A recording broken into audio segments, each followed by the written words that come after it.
पिंगली नाग देवता का मंदिर ये हुआ और एक मंदिर ऊपर हुआ। कर कहते हैं मतलब जाग रावत के टॉप और दीपा और बैचा। यहाँ पर एक लेंटर वाला मकान सा दिख रहा है।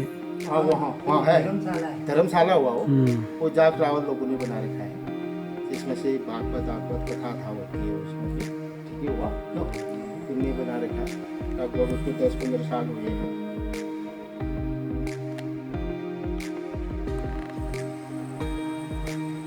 और इनकी मतलब ये मान के चलो लगभग 200 साल मतलब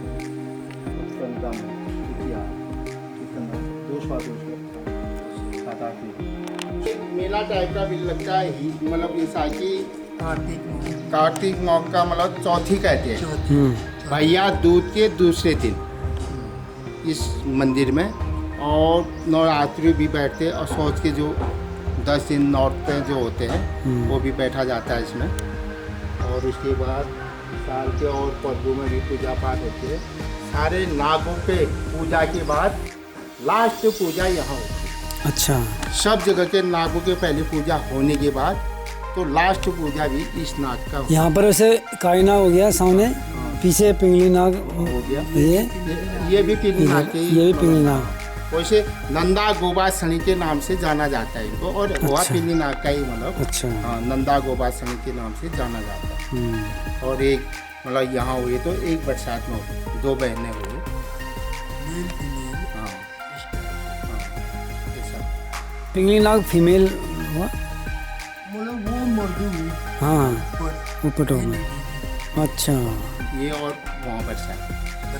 और पहले वो भी नीचे रहते थे, नीचे इस गैप में। उसके बाद जब इनका उत्पन्न हुआ, उनका उत्पन्न होने के बाद फिर वो इनको मतलब नजर न पड़ने की वजह से तब वो ऊपर वहाँ गए। हाँ हमारे पर्सनल आदमी के लिए यूज नहीं है। अच्छा, ये खाली पूजा मतलब पाठ पूजा के लिए भगवान के उसकी पानी जाता है और वो ये पुजारी पानी इस नौले से वहाँ ले जाता है। ऐसा है मतलब इस पानी का मतलब। ये जो स्लिप आया था 1900 कब आया था? लगभग 80 साल पुराना। लगभग 80 साल पहले इस पूरे पहाड़ से हाँ पूरा स्लिप आया पूरा था। स्लिप मलवा आने से जो कि मतलब ऐसा है कि यहाँ 2-2.5-3 एकड़ जमीन यहाँ जबी नौले के मतलब दाहिने तरफ और लगभग 4 एकड़ जमीन वो नीचे तक पहुँचा बल ये वाला पोर्शन दबा मतलब पूरा दब गया। और भगवान की दीन ये हुई कि केवल नौला ये बचा केदारनाथ का जैसा ही मतलब वो आने की वजह से।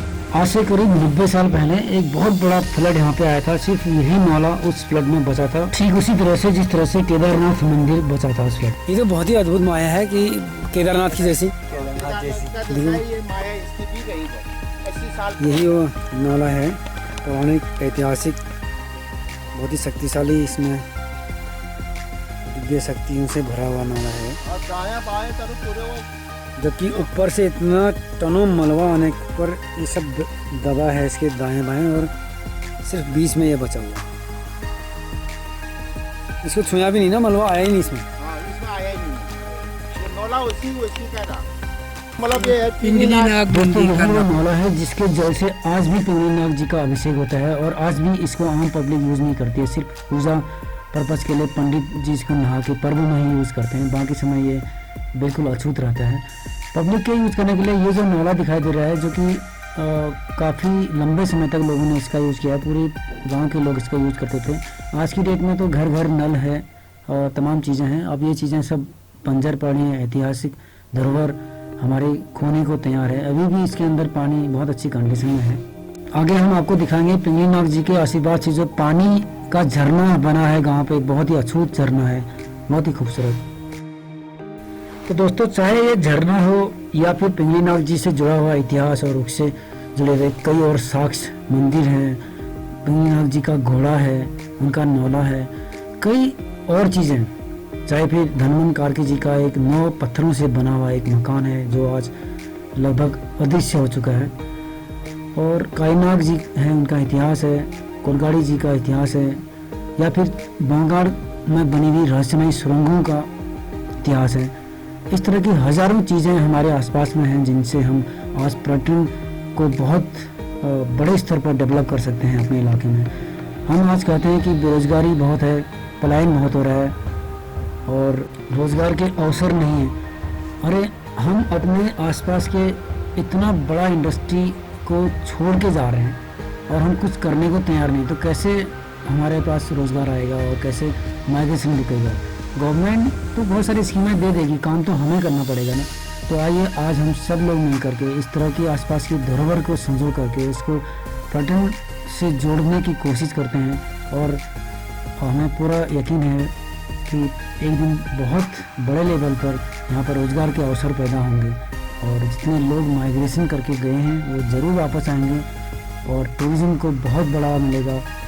करवाल की तरह से कुमाऊं के अंदर भी हर गांव में हर जगह पर इस तरह के इंडस्ट्री छोटी छोटी हम डेवलप करेंगे।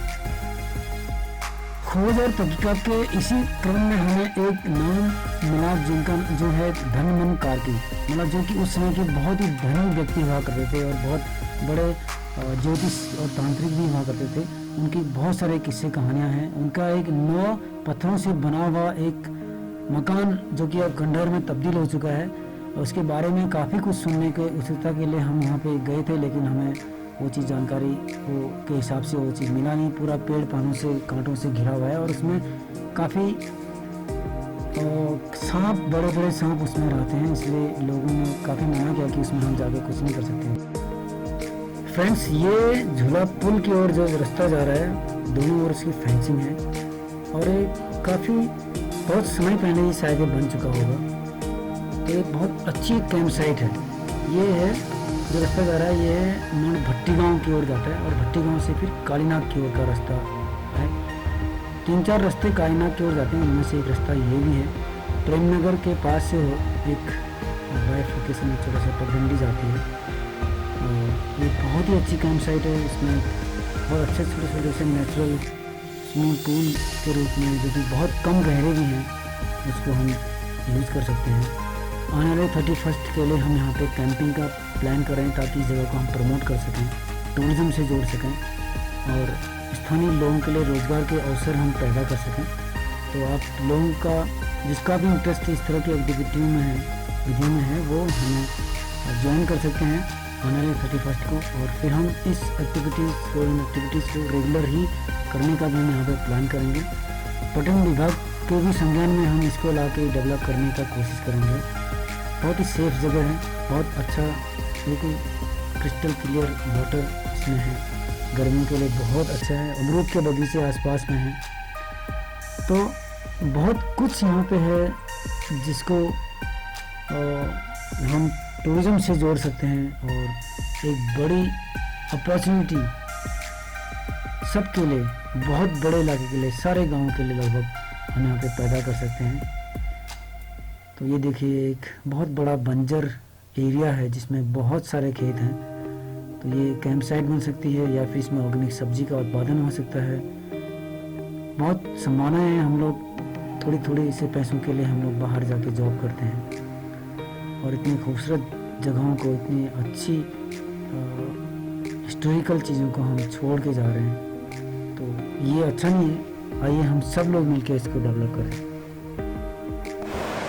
तो इस पत्थर के बारे में, इसका पहले तो इसका नाम क्या है, ये कहाँ पर है, कौन सी जगह पे है? ये है वैसे ये बरड़गाड़ के नदी के किनारे ये आता है। मूल स्थान बरड़गाड़ ऊपर बुढ़ बासुकी नाग के मतलब उससे तब इसको बरड़गाड़ माना जाता है। और हमारे ऊपर लोहा थल से लेकर पूरी घाटी, कुंगराओं घाटी जिसको कहते थे, उस समय हमारे कोई बाप दादा लोग स्वर्गवास हो जाते थे तो घरों में कम रखते थे लोग, वाह उसी समय उठा के लाके इस पत्थर के जल पर मतलब उनको मतलब रखते थे। हाँ, रात को मतलब रात हो जाती थी तो उस समय एक बुढ़ा हमारा, पता नहीं उनका नाम क्या था, यहाँ पर खड़ा किया तो वो एकदम पत्थर पर चिपक गया और उसका आकार पूरा दिख रहा है। आकार इसलिए दिख रहा है जैसे पूरा वही है, जैसे मतलब कोई डेड बॉडी खड़ा कर रखा है, तो उस हिसाब से डेड बॉडी जैसी दिखता है। उसके ऊपर टॉप में जो पत्थर दिख रहे हैं छोटे छोटे, जितने लोग मतलब वो होते थे तो एक पत्थर उस गांव वाला, चाहे किसी भी गांव का था, पुंगरा घाटी का, उस पत्थर में एक पत्थर डालते थे। इससे टॉप पे इस टॉप में मतलब तभी ये इतने पत्थर हाँ, तब लगभग कम से कम हज़ारों के हिसाब से या लाखों के हिसाब से वो पत्थर इकट्ठे हैं। कुछ तो अब मतलब मिट्टी भी हो गई उनके पत्थरों, कब का है अब तो रास्ते मतलब रोड से हो गए हैं, पैदल रास्ते भी बदल गए थे। पहले किनारे किनारे पूरे घाटी के पार होने की वजह से जब सुविधाएँ नहीं थी तब यहाँ से। इस पत्थर का नाम भी है कुछ? हाँ, इस पत्थर का नाम काला मतलब काला ढूंग पत्थर कहते हैं। काला ढूंगा पत्थर मतलब काला पत्थर। ढूंग। हाँ, काला मतलब काल के नाम से मतलब हाँ, काला ढंग। हाँ, काला ढूंग को निकला। काला ढूंग मतलब इस पत्थर को जो कहते हैं काला ढूंग को निकला मतलब, इस हिसाब से इस पत्थर का ऐसे नाम पड़ा पूरे घाटी के हिसाब से।